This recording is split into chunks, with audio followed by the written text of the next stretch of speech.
เฮาทั้งหลายจังว่ามีบุญมันมาจากขันแล้วหนีจากนรกพ้นนรกพ้นเปรตพ้นอสุรกายพ้นสัตว์เดรัจฉานได้มาเป็นคนยกระดับจากคนมาเป็นมนุษย์มีศีลมีธรรมเข้าใจในเรื่องเล่าของชีวิตแก้วแหวนเงินทองเฮาก็หาอยู่ประกอบสัมมาอาชีพเลี้ยงปากเลี้ยงท้องเลี้ยงลูกเลี้ยงหลานอยู่2 มื้อ 3 มื้อที่เฮามาอยู่ในสวนธรรมเนี่ยขันไปค้าไปขายเด้มันสิได้จักบาทผู้บางคนได้เป็นพันผู้บางคนได้เป็นหมื่นแต่ญาติโยมคิดว่าเอาไว้ซะก่อนแก้วแหวนเงินทองก็มีค่าอยู่มีประโยชน์อยู่แต่มันบ่สู่บุญบ่สู่บุญบ่สู่กุศลบุญกุศลจะเฮ็ดให้เฮาดียิ่งขึ้นไปกว่านี้สูงขึ้นไปกว่านี้บุญเป็นที่เพิงปุญญานิปะละโลกัสสมิงปฏิทาหุนติปานินังเพราะเหตุว่าบุญนั้น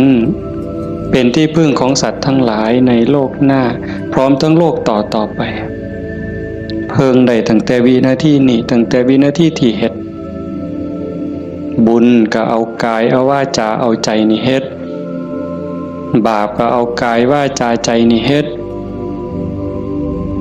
บาปเฮ็ดให้เกิดความทุกข์เกิดความเดือดร้อน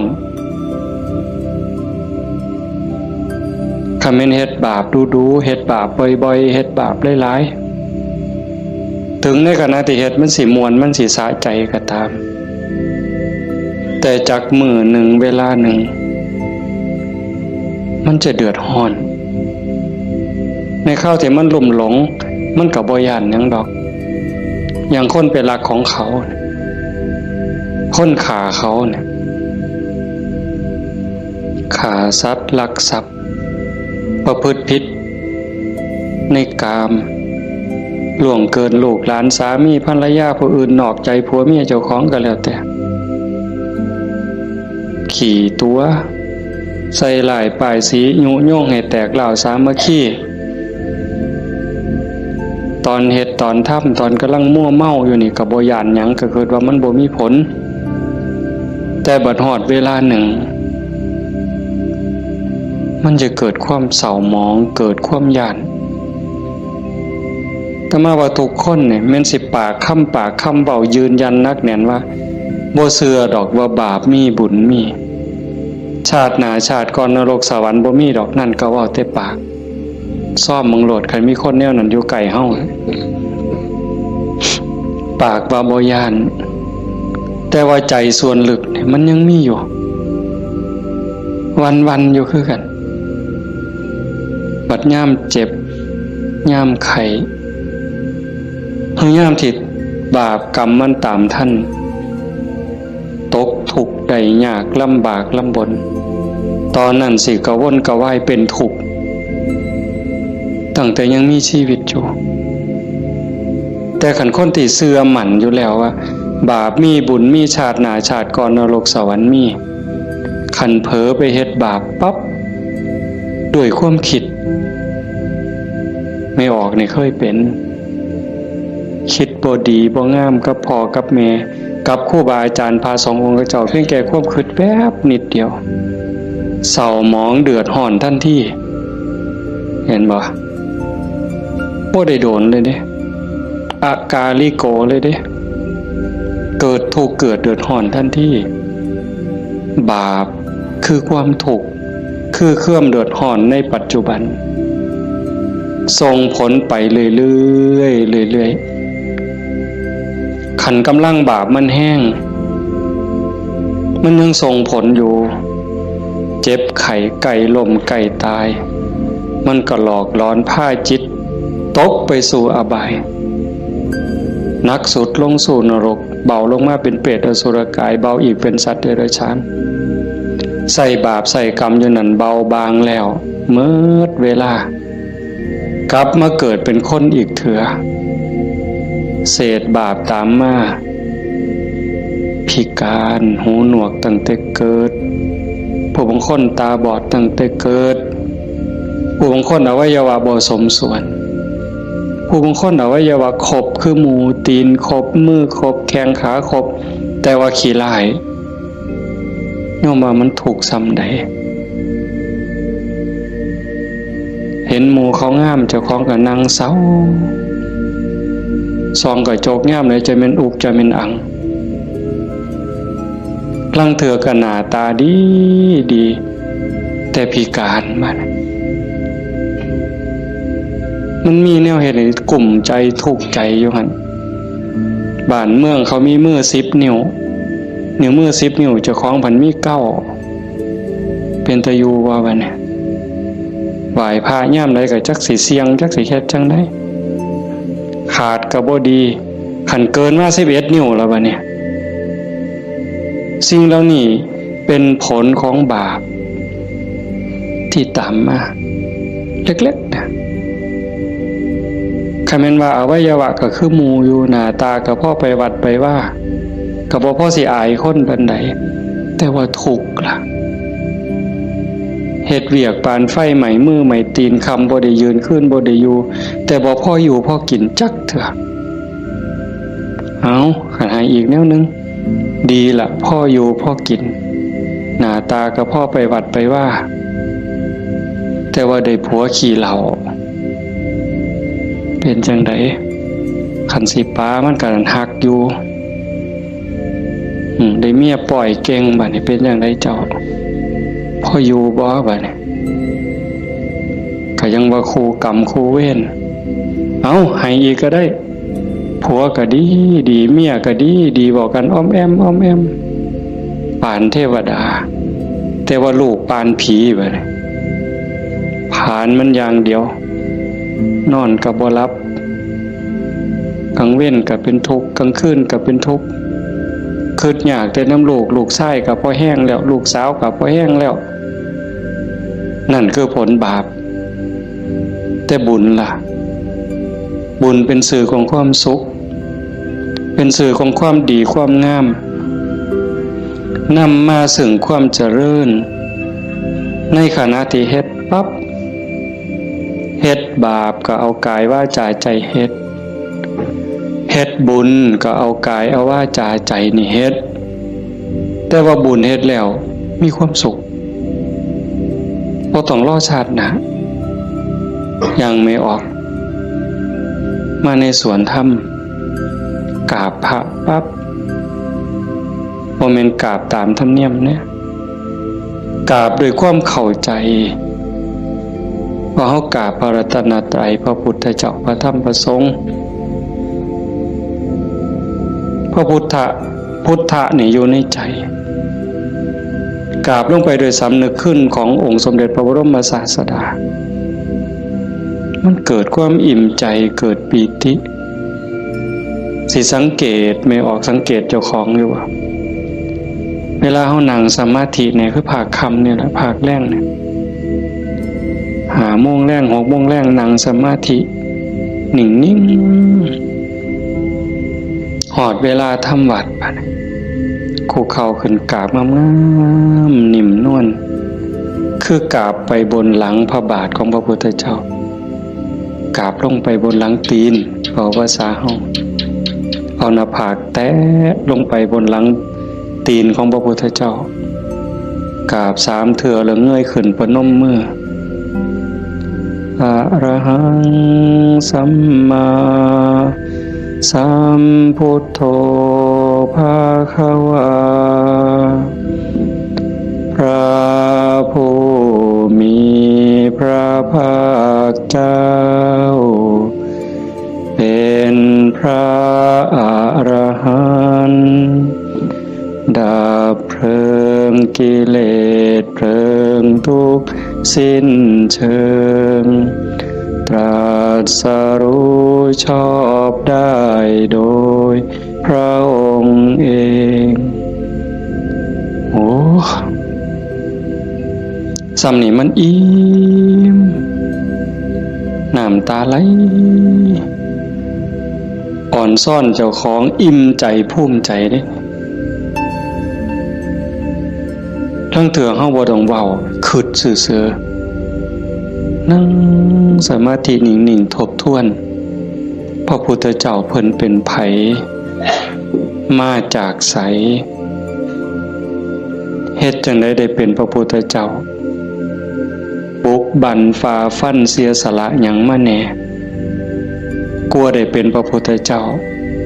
พอได้เป็นพระพุทธเจ้าแล้วขนขวายในการบอกการสอนการแนะการนำพระมหากรุณาธิคุณที่ยิ่งใหญ่หวังให้สรรพสัตว์ทั้งหลายพ้นไปจากความทุกข์พ้นไปจากการเกิดการแก่การเจ็บการตายพอพระองค์เห็นว่าวัฏสงสารนี่หาความปลอดภัยอีหยังบ่ได้เทศบุญบักใหญ่หลวงตกนรกก็มีเฮ็ดดีมาตลอดชีวิตพลาดนิดเดียวล่วงลงสู่อบายก็บ่อึดแม่นสิเกิดมาเป็นคนดีแล้วงามแล้วร่ำรวยเฉลียวฉลาดมียศถาบรรดาศักดิ์แล้วแต่ความทุกข์ก็บ่เคยห่างหายไปจากคนเกิดเป็นทุกข์โยมกระทบทวนเห็นเกิดในท้องแม่9 เดือน10 เดือนพัฒนาการเฮานั่งคดจ้องของอยู่ในท้องแม่มือคลอดแม่ก็เกือบตายทั้งเธอก็ตายอีหลีแม่ก็ห้องโฮโพสังกาหมดลูกลดออกมาสลบเลยลูกพดออกมาปั๊บก็หายกากลด100%เต็มหมดสุคนทุกข์เลยเกิดมาทุกข์แก่ก็ทุกข์หูจักสุคนละนั่งอยู่นี่เจ็บแขวเจ็บข้างเจ็บแข้งเจ็บขาปวดหลังปวดแอวเคยหมดสุคนนะหัวงอกตั้งแต่หัวงอกก็คือมันบ่เจ็บบ่ปวดกระทุกเว้ยไม่ออกเป็นเลยว่ะซองกระจกเห็นผมงอกนี่ถอนปั๊บหลดย่านเข้าว่าเจ้าของเถ่าเห็นบ่อายุ40คนเขาเอิ้นแม่ใหญ่ได้งวกปั๊บตาเขียวปื้อเลยเด้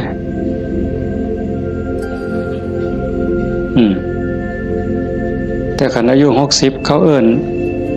น่าสาวอายุปานใดล่ะ60โอ้ว่าแต่แม่น45หนูกินฮอดข้าวมันเลยเป็นบ้าเด้นี่ดีใจอ่ะเห็นบ่เฒ่าก็เป็นทุกข์เจ็บก็เป็นทุกข์ตายล่ะคนตายตอนมันตายแล้วมันบ่ทุกข์ดอกร่างกายหั่นแต่ว่าความรู้สึกนึกคิดน่ะมันห่างย่านตอนบ่ทันตายเนี่ยมันย่านนะเป็นหยังจังย่านหันคำถามเนี่ยนี่เป็นหยังจังย่านตายบ่มั่นใจในเจ้าของที่จริงกันเฮาเฮ็ดบุญเฮ็ดกุศลสร้างคุณงามความดีไว้เพียงพอมันสิย่านเฮ็ดหยังอาตมาคือกันอาตมาย่านตายไม่ออกยังย่านตายอาตมาย่านอาตมาตกนรกนี่หม่องมันแม่นอีหลีบัดนี้คันว่าตายปั๊บอาตมาจะไปเกิดเป็นเทวดามีสวรรค์วิมานกว้างใหญ่มีบริวารล้อมหน้าล้อมหลังมีทิพย์หมดทั้งสิไปเกิดเป็นพรหมจังสิไปย่านเฮ็ดหยังบัดนี้ภาษาเฮาสิหนีจากบัวข้วยนอนจะขี้ตมจะขี้งัวขี้ข้วยไปขึ้นปราสาทมีเครื่องย้อมเครื่องท่ามีความหอมเต็มสะดวกสบายเฮาก็บ่ได้ย่านแต่นี่มันสิตกลงไปหลายกว่าเก่าเนี่ยมันก็เลยย่านแม่นคือบ่อาตมาบ่ฮู้ดอกโยมก็คิดเอาเองว่าโยมย่านคืออาตมาบ่ ตายมันทุกข์ตั้งเถื่อก่อนตายเนี่ยญาติโยมนี่คนประพฤติปฏิบัติธรรมไปร่วมงานศพดูๆไปเยี่ยมคนป่วยบ่อยๆนี่ได้น้อมธรรมเข้ามาใส่ตนซ้ำใดเห็นคนเจ็บคนป่วยทรมานโอ้ยปอดหอดข้าวเจ้าของสิเป็นจังไดเนาะคือดูพอพระพุทธเจ้าเพิ่นบอกว่าโอปนญิโกควรน้อมเข้ามาใส่ต้นเลือกได้อยู่บ่ล่ะโยมโอ้ยผู้ขาสิเลือกเอาตายด้วยโรคอันนี้ดอกสิเอาไหลตายดอกเอาง่ายที่สุดเลยได้นี่เอาวะกินข้าวอิ่มๆกับลูกกับผัวกับเมียแล้วนอนหลับแล้วตายไปเลยนี่ง่ายที่สุดเลยเอาวะยังบ่ทันหันเอาอยู่เด้นี่ขนาดพิธีที่ดีที่สุดสบายที่สุดเด้ขันไปเว้าถึงพวกเจาะข้อหายใจบ่ได้เจาะข้อเพราะท่านก็ป้อนอาหารทางสายยางเจาะสวงเอาเงี้ยวออกบ่เนี่ยเลือดก็ใส่ทั้งแขนขางนึงน้ำเกลือก็ใส่แขนขางนึงออกซิเจนงุ่มดังอีกเจาะสวงเอาน้ำออกบ่เนี่ยอุ้ยผู้ใดคิดว่าเจ้าของสิบ่ถูกแนวนั้นแน่อยู่นี่ยกมือขึ้นเบิ่งบ่มีหลักประกันหยังเลยพระพุทธเจ้าเป็นผู้มีพระมหากรุณาธิคุณคิดเห็นบุญคุณของพระองค์เที่ยวบอกเที่ยวสอนจากป่าสู่ป่าจากเขาสู่เขาจากกระท่อมของคนขอทานฮอดปราสาทราชวังของพระราชามหากษัตริย์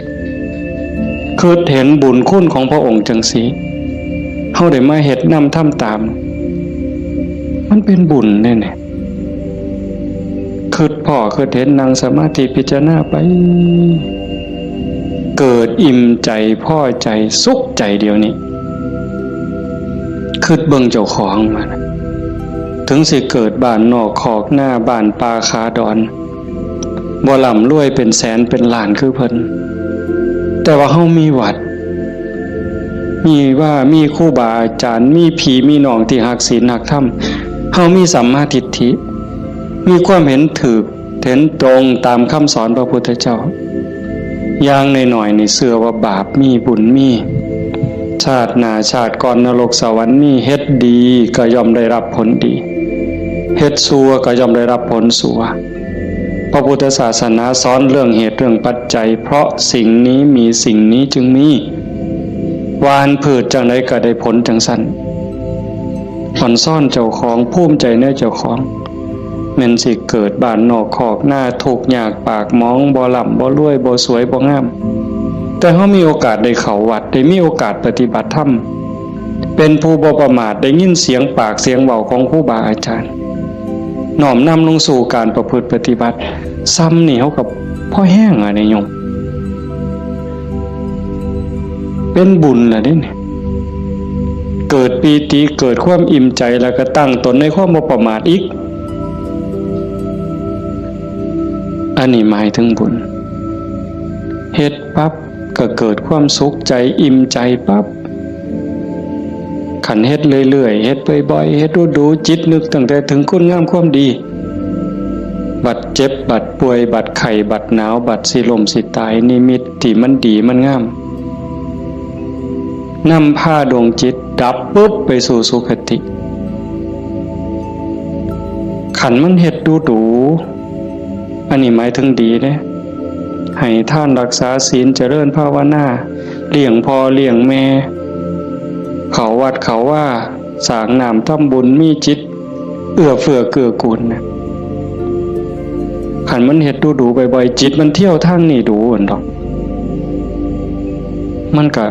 ง่ายต่อการสิเกิดสิ่งเหล่านี้ในการจูงจิตไปสู่สุคติดับปุ๊บก็ไปสู่สวรรค์ไปสู่พรหมเอื่นว่าไปสู่สุคติใส่บุญใส่กุศลไปจนหมดแห้งของบุญของบาปของบุญของกุศลส่วนนั้น เมื่อเวลาขันว่าท่านถึงความเป็นพระอริยเจ้ากลับมาเกิดเป็นคนอีกเถื่อมัน ผลบุญพามาเกิดเป็นคนเศษบุญตามมาปุ๊บรูปร่างหน้าตาผิวพรรณสวยสดงดงามมีความอ่อนหน่อมอ่อนโยนมาแต่ต้นเกิดในตระกูลสูงเชื่อผู้ดีให้ทานมาหลายๆด้วยจิตศรัทธารวยตั้งแต่เกิดแต่มาว่ามาหลายปีแล้วว่าขันคนให้ทานด้วยความศรัทธาด้วยความเลื่อมใสเฮ็ดด้วยความจริงใจผลมันให้รวยบางเทื่อรวยตั้งแต่เกิดบ่ทันมื่นตาซ้ำปู่ย่าตายายเตรียมฝากธนาคารไว้ให้เปิดบัญชีไว้รับเป็นร้อยล้านพันล้านล่ะเห็นบ่ล่ะนั่นคืออานิสงส์ของศีลของทานของบุญของกุศลสวยรวยสวยผอมงามผอมรวยผอมฉลาดผอมโรคภัยไข้เจ็บหน่อยอายุยืนมีคนเคารพนับหน้าถือตาเว้าหยังคนก็เชื่อถอยฟังคำผู้ใดบ่อยากได้เนี่ยก็ 100% ทุกคนอยากได้แต่ว่าอยากซื่อๆมันบ่ได้แบบนั้นต้องเฮ็ดต้องสร้างเหตุปัจจัยแต่ว่าคนไทยในปัจจุบันเนี่ยตมาว่าก็กำลังหลงทางไปไกลคือกันมองจังหนึ่งก็คือศาสนาพุทธเจริญเบิ่งอีกแนวหนึ่งก็คือเสื่อมเต็มทีในเวลาเนี่ยนี่คือชุมนุมชนของเฮาเนี่ยกลุ่มเฮาเนี่ยคือเจริญอยู่แต่ว่าอีกกลุ่มหนึ่งมันอาศัยพุทธศาสนาติดยี่ห้อพุทธศาสนาแต่ว่าเนื้อในแกะกล่องเปิดขวดกินเข้าไปมันบ่แม่นบ่อยากเว้าหลายปานใดดอกเรื่องหมู่นี้แต่มันเท่ากับเป็นตะเว้าอ่อนวอนบวงสรวงพิธีกรรมเนี่ยมันออกนอกทางมัดนิยมคันมันสิง่ายปานนี้พระพุทธเจ้าสิมานั่งเฮ็ดหยังสิสอนเฮาให้ฝึกให้ฝนให้เพียรเฮ็ดหยัง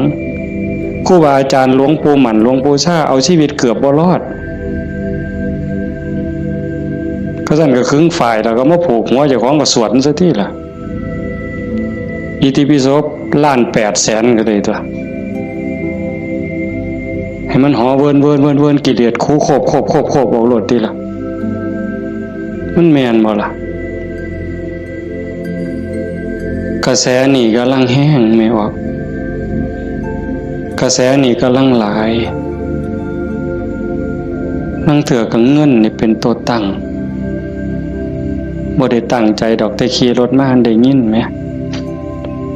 เปิดวิทยุฟังแถวนี่ล่ะวิทยุแถวนี่ล่ะหมดน้ำกันนี่ล่ะเนาะพอมันได้เงินหลายบางมื้อวันที่2บ่อาจจะมาไปเทศงานนึงเทศจบคนกำลังลังมาอันนี้มือสาวมือรุ่นก็เลยถามประธานงานเขาก็บ่ฮู้ดอกว่าท่านเข้าใจว่ามันเป็นแนวใดนะถามว่าเป็นจังได๋งานเรียบร้อยดีอยู่บ่ว่าซั่นเรียบร้อยอยู่ค่าน้อยเพิ่นว่าอุ้ยได้เงิน800,000กว่าเพิ่นว่าสาธุว่ะงานขึ้นเดียวง่ายแจกไม่หีบกันหมดขึ้นเนี่ยอยากคอหมดไว้ก็ออกแบ่งใหญ่ๆถ้ามาเสือว่าพระพุทธเจ้าบ่สอนแล้วก็บ่ได้พาเฮ็ดแนวนั้นแต่แนวจังซี่นี่ไม่ออกบ่ออกนอกจากเป็นบุญเป็นกุศลเด้เฮามาเฮ็ดในมื้อนี้เวลานี้เด้นอกจากมาสร้างบุญแล้วมาหาที่เพิงสำหรับดวงจิตดวงวิญญาณเจ้าของแล้วชีวิตมันมีกายกับใจอย่างว่าร่างกายประกอบด้วยดินน้ำลมไฟเหมือนเวลามันก็แตกสลายดินขึ้นดินน้ำขึ้นน้ำลมขึ้นลมไฟขึ้นไฟแต่กระแสจิตกระแสใจกระแสวิญญาณเดินทางต่อหอบบุญหอบบาปไปขันดวงจิตดวงใจดวงใดได้รับการพัฒนานอกจากบุญแล้วพัฒนาคือมันเหตุให้เกิดให้มียกระดับเจ้าของสูงขึ้น สูงขึ้นจากอำนาจการบีบคั้นกดขี่ข่มเหงของกิเลสคือความโลภความโกรธความหลงจิตดวงนั้นเบายิ่งเบายิ่งละเอียดยิ่งสูงใกล้พระพุทธเจ้าไปเรื่อยๆเรื่อยๆเรื่อยๆขันใจต่ำก็หมายความว่ากิเลสถมมันหลายใจสูงกิเลสติดหน่อยขันสูงที่สุดกิเลสเกาะบ่ได้ก็เป็นอิสระจากกิเลสไปเข้ามาเดินจงกรมมานั่งสมาธิสวดมนต์ฟังเทศน์ฟังธรรมก็เพื่อสิซักฟอกจิตใจเจ้าของการฟังธรรมนี่ก็เป็นตนหนึ่งเฮ็ดให้เฮาได้เกิดปีติเกิดความสุขเกิดสมาธิตั้งแต่เกิดความเข้าใจได้ส่องได้ทางยกจิตเจ้าของให้มันสูงยิ่งขึ้นได้เฮาก็เฮ็ดหลายๆอย่างทั้งการฟังทั้งการประพฤติปฏิบัติทั้งการสวดมนต์เฮาทำวัดแปลมันยิ่งเห็นยิ่งเข้าใจอย่าเอาเพียงแค่มวลเอาเพียงแค่ความไพเราะอย่างเดียวเฮาสวดซ่าๆเฮามีโอกาสพินิจพิจารณาถึงความหมายที่เฮากล่าวออกไปแต่ละคำน้อมนึกเห็นพระพุทธเจ้านึกถึงครูบาอาจารย์พระอริยสงฆ์คือจังเพิ่นบอกเพิ่นสอนอ่านไปนำสวดไปนำพิจารณาหาเหตุหาผลหาความหมายนำมันจะได้เข้าใจยิ่งขึ้น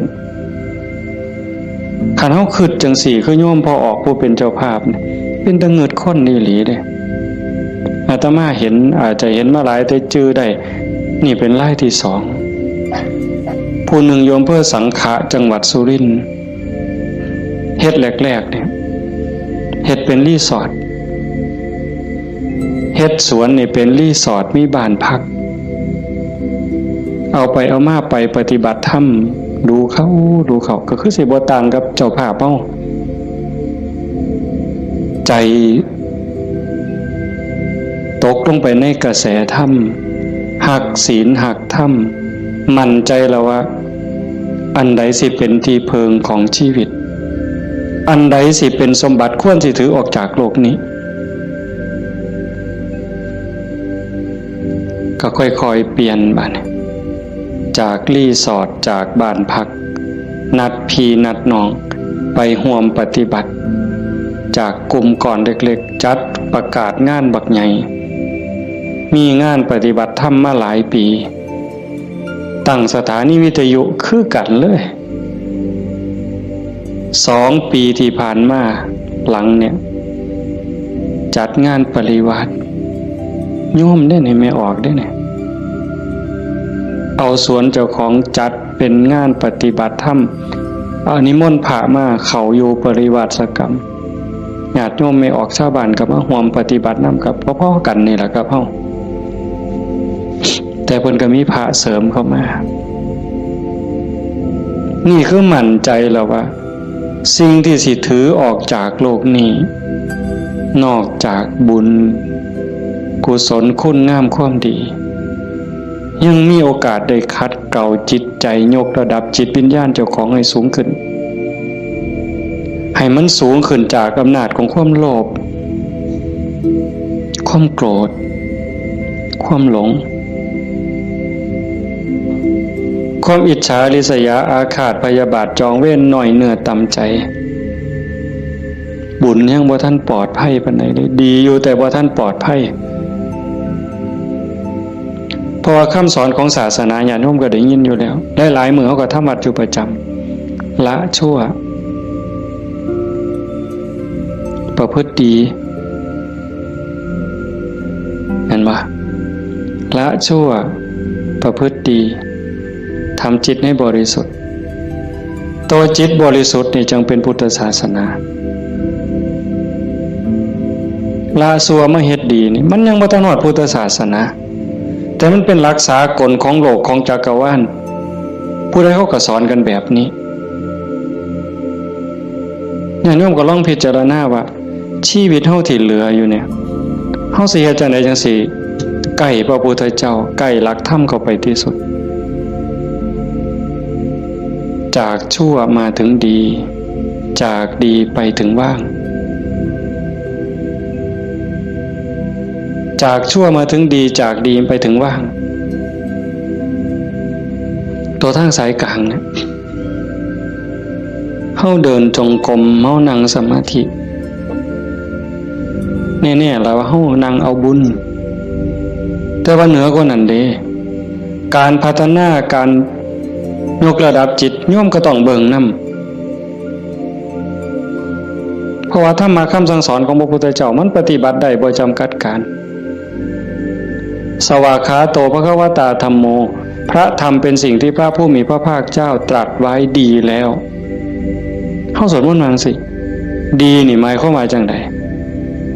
ดีก็หมายความว่าบ่ชั่วตอบแบบพี่บ่าเว้าเด้ดีคือบ่ชั่วแต่ในความหมายนั้นดีแล้วหมายความว่าบ่ขาดพระพุทธเจ้าสอนไว้ตรัสไว้บ่ขาดแล้วก็บ่เกินพอดีสำหรับการดับทุกข์สำหรับการสร้างบุญสร้างกุศลสร้างประโยชน์กับส่วนรวมแล้วพอดีสำหรับการดับทุกข์บ่ต้องเติมเข้าไปอีกแล้วก็บ่ต้องเอาออกคำสอนเนี่ยบ่ต้องเอามาเติมคันพวกมาเติมกลายเป็นสัตว์ทำปฏิรูปเป็นของปลอมไปมองศาสนาสิฟั่นเฟื่อนมองเฮาสิหลงทางเสียเวลาของชีวิตเฮ็ดไปก็เสียเงินเปล่าเสียเวลาเปล่านั่นคือมันเป็นสัตว์ทำปฏิรูปเป็นของเกินเป็นของไร้สาระแต่ว่าตื่มเข้ามางัดใส่พระโอษฐ์ของพระองค์ว่าอันนี้พระพุทธเจ้าตรัสนี่คือเหตุการณ์หลายๆอย่างอยู่ในเวลานี่ในสังคมชาวพุทธเฮาบ่ขาดแล้วก็บ่เกินสวากขาโตภควตาธัมโมพระธรรมเป็นสิ่งที่พระผู้มีพระภาคเจ้าตรัสไว้ง่ายแล้วนอกจากดีแล้วก็ง่ายนำเพียงจังว่าง่ายเป็นเหมือนกับเปิดของที่ปิดของที่ถูกปิดอันไหนเป็นคนปิดความบ่ฮู้อวิชชาความบ่ฮู้โมหะความหลงความมืดมันครอบงำจิตใจของเราสัตว์มาชั่วอนันตกาลจนเจ้าชายสิทธัตถะเสด็จออกบวชบำเพ็ญเพียรบารมีได้ตรัสรู้ใต้ต้นพระศรีมหาโพธิ์ก่อนพุทธศักราช45ปีนั้นจังเปิดขึ้นมาได้นักบวชก่อนพระองค์เฮาสินับหลายปานใดเป็นหมื่นองค์หมื่นศาสดาหมื่นครูอาจารย์ที่แสวงหาแต่ว่าบ่มีผู้ใดพ่อเปิดบ่ออกบุญบารมีบ่ถึงแต่เจ้าชายสิทธัตถะบำเพ็ญบารมี20อสงไขยกำไรแสนมหากัปบารมีเต็มเปี่ยมจังสามารถเปิดของที่ปิดหงายของที่คว่ำจุดแสงสว่างในที่มืดบอกทางแก่คนหลงทางนี่คือคำสอนพระพุทธเจ้าเด้เปิดของที่ปิดหงายของที่คว่ำบอกทางแก่คนหลงทางจุดแสงสว่างในที่มืดก็จังว่าตรัสไว้ง่ายแล้วทำอันมีส่วนขี้ริ้วพระองค์เฉือนออกหมดสิ้นแล้วตัวใดมันเฟือมันฝุ่มเฟื่อยเป็นเรื่องไร้สาระเฮ็ดให้เสียเวลาพระองค์ปาดออกเฉือนออกหมด คือกันครับ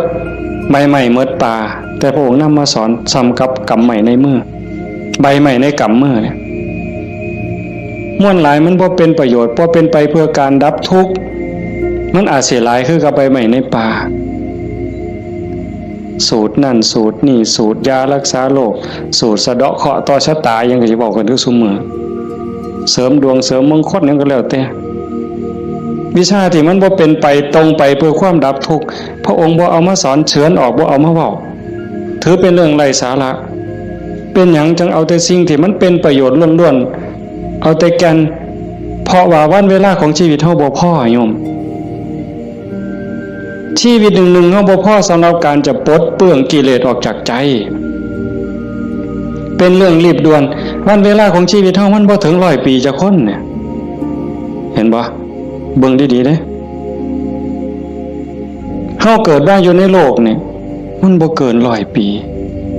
หลายคนอยู่นี่60แล้ว70แล้วอายุจน70หัวงอกแขวหักแล้วเนี่ยกิเลสลดลงหรือยังถามเจ้าของเบิ่งยังเครียดให้ลูกเขยบ่เครียดให้ลูกไผ่บ่ไปตักอาหารยามมื้อเช้านี่มันอยากได้หลายเกินจำเป็นบ่นั่งเถื่อตักไปก็อันนี้ก็สิเป็นตาแซ่บอันนี้ก็สิเป็นตาแซ่บตักไปตักมาแงกเบิ่งถาดโอ้มันสิกินหมดบ่พ่อละเพิ่นว่าย่างชีวิตโตเฮ็ดบักสมยังถอยกลับหลังมาอีกอยู่2 ก้าวกำปึ๊บอีกอยู่นี่คือเฮาพัฒนาบ่ทันไปเนี่ยตอนนี้อายุ70นี่เอาบักสมมาหน่วยนึงยังบ่พอยังเอาหน่วย2ไว้เสียงไว้ให้หลานอยู่มื้ออื่นมื้อเนี่ยเจ้าว่ามันของเล่นซั่นบ่กิเลสเนี่ยสิเอาชนะมันแนวใดหลายภพหลายชาติหลายแสนชาติล้านชาติมาแล้วที่เฮาแพ้มาตลอดแต่ว่าก็ใครแน่ชาตินี้ได้มาเป็นคนสู่ตอนในสนามนี่เวทีนี่ก็เป็นนักมวยนี่คือเวทีแก้มือแม่ว่านัดล้างตาก็เป็นการแก้มือกันเป็นกีฬาหยังก็ตามนี่เป็นไฟหนึ่งเป็นเกมหนึ่งที่เฮาสิเอาชนะมันแต่ตอนนี้จากยกแรกมาจนฮอดยก5นี่เฮาถึกมาสะบักสะบอมในนับ8ก็หลายรอบแล้วอีกบ่ถึงนาทีแล้วเด้มันสิหมดยก5นี่สิหวังน็อกอยู่ว่าเจ้าเฮาสิถึกศอกกลับเขามิดอ้อยซอยอีกยกนึงบ่จักนี่ต้องมึงเห็นเนี่ยจังว่าพระพุทธเจ้าเพิ่นเฉือนออกหมดสิ้นแล้วเอาแต่เรื่องทุกข์เรื่องดับทุกข์จะจ่อเข้ามาคันเอาว่าท่านเข้าใจซ้ำนั้นอ่านความรู้สึกเจ้าของมันเฮามาเดินจงกรมนั่งสมาธิซ้ายย่างเนาะขวาย่างเนาะสิย่างพุทโธก็แล้วแต่ย่างเฮ็ดหยังอาตมาอาจสิเว้าบ่ถูกเด้ญาติโยมอาจจะเข้าใจกว่าอาตมาก็เว้าไปตามบ่าซั่นเนาะย่างเพื่อฝึกสติเพื่อเพิ่มความถี่ของสติสัมปชัญญะสติคือความระลึกได้สัมปชัญญะคือความรู้ตัวฝึกบ่อยเฮาเผลอนี่เอาวันนี้เรื่องบุญน่ะมันของตายอยู่แล้วไม่ออกบ่ออกเรื่องบุญน่ะของตายเพียงแค่เฮาตั้งอกตั้งใจมีศรัทธามาเฮ็ดให้บุญของตายมันได้อยู่แล้วจากชั่วมาถึงดีจากดีมาถึงว่างจากบาปมาถึงบุญจากบุญไปถึงว่างเนี่ยบุญน่ะของตายเฮาเพียงแค่มีศรัทธามานี่มันมหาศาลแล้วบุญเป็นต้นหนุนแต่เฮาสิเอาดีกว่านั้นบ่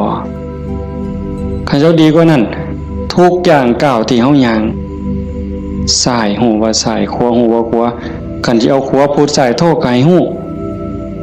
อย่าให้จิตออกนอกปกติคนเฮานี่จิตมันสิส่งออกนอก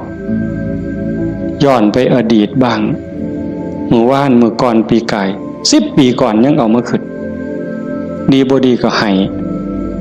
คือเห็นแนวเป็นตะทุกข์หลายเศร้าหลายนอนให้คือเห็นตั้งแต่10 ปีก่อนพุ่น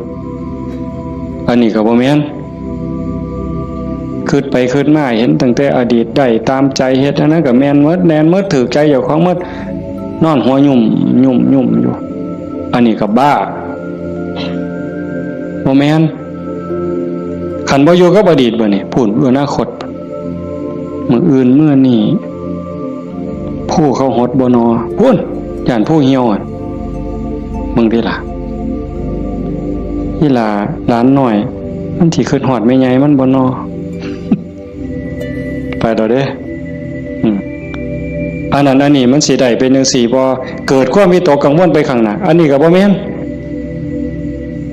การประพฤติปฏิบัติพระพุทธเจ้าเพิ่นบอกให้อยู่ในปัจจุบันอดีตก็ละไปแล้วอนาคตก็ยังไม่มา ให้อยู่กับปัจจุบันที่เฮาพุทโธนี่คือเห็นปัจจุบันหายใจเข้าพุทนี่เห็นปัจจุบันโธออกนี่เห็นปัจจุบันนี่เมื่อมีสติอยู่กับปัจจุบันอันนี้เป็นเครื่องฝึกเป็นเครื่องมือในการฝึกจิตที่มันเคยวอกแวกไปอดีตแน่อนาคตแน่บ่นิ่งแน่เพราะเฮาจับไว้กับอารมณ์พระกรรมฐานผู้บางคนก็ท้องพองท้องยุบหนอพองหนอพุทโธคือลมหายใจซื่อๆเอามันมาจับไว้นี่จิตมันก็ค่อยนิ่งเข้ากันเฮาบ่ลดละความเพียรคันจะว่าถึงสติเป็นคือกับหัวสติเตสังนิวารนังสติเป็นเครื่องกั้นหยังกั้นกิเลสคือความเศร้าหมองคือความมืดความเศร้าหมองแห่งจิตแห่งใจบ่ให้มันมาท่วมทับจิต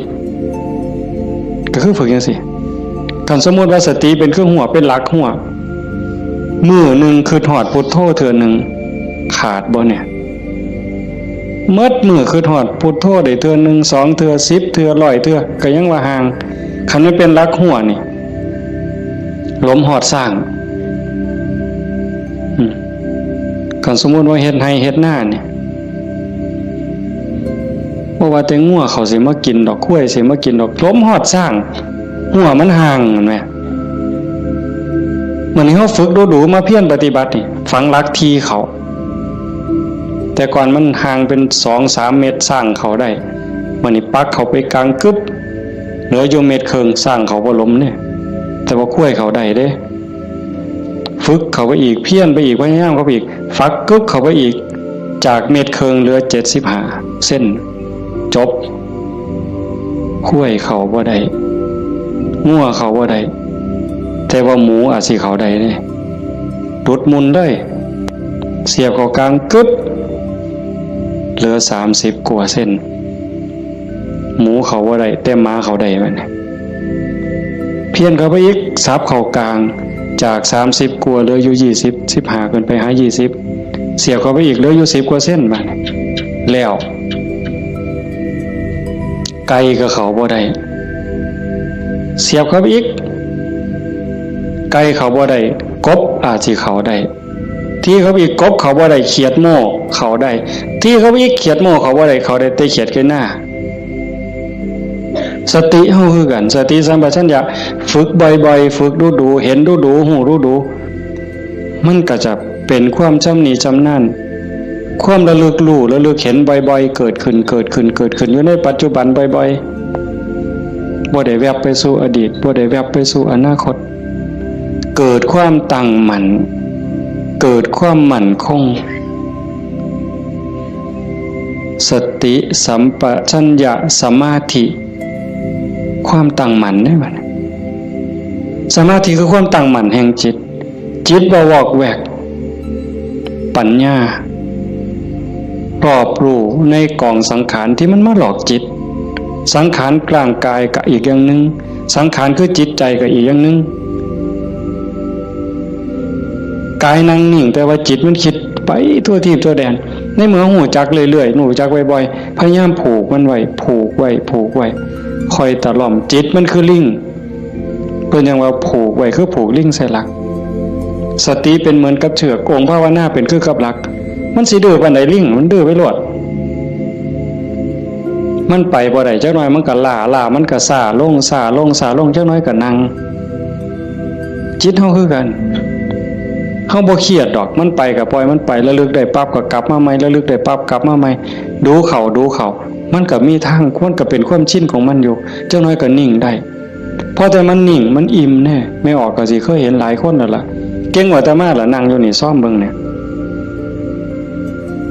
เกิดความอิ่มใจสุขใจคันเฮ็ดดูๆบ่อยๆอย่างเฮาเบิ่งท้องพองท้องยุบเห็นคักๆขณะที่ท้องพองขึ้นปุ๊บทอเส้นผมปุ๊บขึ้นมาก็เห็นยุบลงปุ๊บทอเส้นผมนี่ก็เห็นหายใจเข้าหายใจออกคือกันในนี่มันก็มีการเกิดดับเห็นอยู่ในเมื่อที่ทั้งสัตว์ปั๊บเกิดปีติเกิดความสุขเกิดอิ่มใจอันนี้เล็กๆดอกข ของเล่นหน่อยๆขนาดบางเถื่อเฮาเฮ็ดดูๆบ่อยๆจนได้หูจักมันแน่แล้วบัดเกิดมื้อนึงเวลานึงเฮามีเรื่องต้องคิดต้องอ่านมันหนหูหนหวยกัดกลุ่มกระวนกระวายคิดพอปั๊บคิดฮอดกรรมฐานหายใจเข้าดึงลมหายใจเข้าหายใจยาวๆบึ๊บหายใจออกบึ๊บเย็นว่าขนลุกวืบโล่งอันนี้ก็มีก็เป็นบอนพักอีกอันนึงคันเฮ็ดจังสี่ดูๆบ่อยๆเฮาสิเล่นจังไดกับมันก็ได้ไม่ออกแล้วเคยเบิ่งความคิดเจ้าของบ่นั่งเบิ่งซื่อๆเนี่ยหลังจากเบิ่งลมหายใจเข้าหายใจออกพอสมควรบัดเวลานึงเฮาอยากเล่นกับความคิดตั้งสตินั่งจังซี่ปั๊บก็หลับตาเบิ่งรูปเจ้าของนั่งหลังจากนั้นก็ย้อนเข้ามาทางในเบิ่งจิตที่มันนิ่งอยู่ธรรมชาติจิตมันนิ่งมันว่างมันสว่างเป็นประภัสสรแต่กิเลส ความโลภความโกรธความหลงนั้นมันเป็นแขกมาเยี่ยมมาเยือนชั่วคู่ชั่วข้าวเยี่ยมแล้วก็ไปเยี่ยมแล้วก็ไปแต่ว่าเฮาขาดสติบ่นี่มันเยี่ยมตลอดเวลา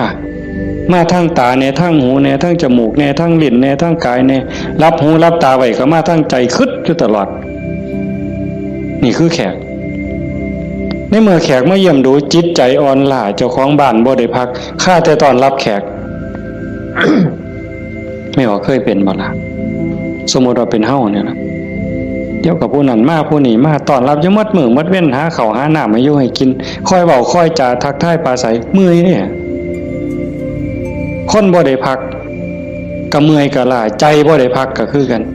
เดี๋ยวก็โลภเดี๋ยวก็โกรธเดี๋ยวก็หลงเดี๋ยวก็ฮักเดี๋ยวก็ซังเดี๋ยวก็ย่านอยู่หั่นแต่คันเฮาได้เฮ็ดสมาธิได้ภาวนาจิตมันได้พักเป็นพักเกิดความหนักแน่นมั่นคงเด้เวลาที่จิตเฮามีสมาธิเกิดความหนักแน่นมันบ่เป็นสมาธิแบบที่เฮาเว้าถึงกันจนว่านิ่งสว่างดับไปเป็นชั่วโมง2ชั่วโมงเป็นมื้อเป็นเว้นก็สร้างเพียงแค่เฮาเห็นลมเข้าลมออกเนี่ยคือเห็นพุทโธติดต่อกันจัก5นาที10นาทีมันมีแห้งเด้ไม่ออกหลายคนเป็นอยู่มั้งเห็นพุทโธลมเข้าก็พูดลมออกก็โทต่อกันจัก5นาที10นาทีนี่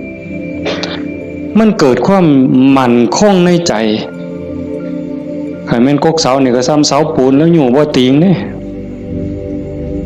จิตใจบ่หวั่นไหวนักแน่นมั่นคงโยกบ่ได้เห็นบ่แต่ขันไปกว่านั้นบัดน่ะ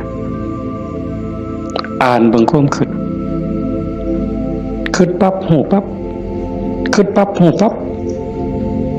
คิดปั๊บหูปั๊บเฮานั่งจังซี่คือกันไม่ออกคันสมมุติว่าเฮาพุทโธแล้วมันมักคิดเอาแนวใหม่มึงคิดกูสิเบิ่งบัดนี้บ่พุทโธแล้วเศร้าพุทโธคิดปั๊บหูปั๊บคิดปั๊บหูปั๊บบ่คิดต่อมันเด้บ่คิดซอยมันหูมันซื่อๆมันเศร้าเด้หูปั๊บมันเศร้าเลยเด้มันอยากอายซ้ำกับลูกกับหลานสิไปลักกินของเนี่ยเสียงตาหน่อยเบิ่งหดมือปั๊บโลดเด้เป็นแนวนั้นเบิ่งความคิดอันนี้ก็ตัวหนึ่งเอาไปเอามาหูขบวนการกันแรกๆตั้งเถอะมันคิดไปแล้วสมมติคือเขียนหนังสือนี่บออานอบานไม่โทบ้านบออัวบัวหออามองามฮอดพุ่นจังคิดออกฮอดม่อมาแล้วโอ้ยคิดไปหยังฮอดพุ่นตั้งสติไหมมันเขียนไหมมันอาจสิฮอดงออาบ่ทันได้ม่อมาฮอดสระปั๊บหูปั๊บคันหูรู้มันสิสั่นเข่าได้บัดแต่คันแรกๆปั๊บมันฮอดงออามองามบ้านบัวงามมันเฮาตั้งสติดีๆเอาก่อนมันมาฮอดม่อมาเนี่ยมันว่าหยังก่อนสระอาก่อนสระอาเด้งองูก่อนงองูเด้ว่าแหวนก่อนว่าแหวนมหานากาศก่อนมหานากาศบ่ใบไม้ไล่ถอยกลับมา มาลุ้นไปอีกสั่นเข่าสั่นเข่าสั่นเข่าสั่นเข่าสั่นเข่าคิดปั๊บหูปั๊บคิดปั๊บหูปั๊บการปรุงแต่งของจิตของสังขารมันไปบ่ได้ไกลเพราะหูมันอยู่จอบมันอยู่จากไปหอดบ้านบัวงามมันต้องบัดสุดท้ายมันหอดเพียงแค่บออาเพราะท่านไม่โทษสั่นเข้ามาหอดบอใบใหม่มัดโตเบิ่งดูบอใบใหม่เพียงแค่ขอดหัวหูจักหยุดปุ๊บเป็นได้แนวไหนก็เป็นนะตรงมันว่างตรงมันนิ่งตรงนี้กิเลสบ่มานั่นคือจิตเดิมๆสะอาดบริสุทธิ์บ่พาเจ้าของถูกเข้าใจได้เลยว่าคำสอนของพระพุทธศาสนาสูงสุดเพื่อบ่ทุกข์คำสอนของพระพุทธเจ้าทั้งหมดเป็นไปเพื่อดับทุกข์เป็นไปเพื่อพ้นทุกข์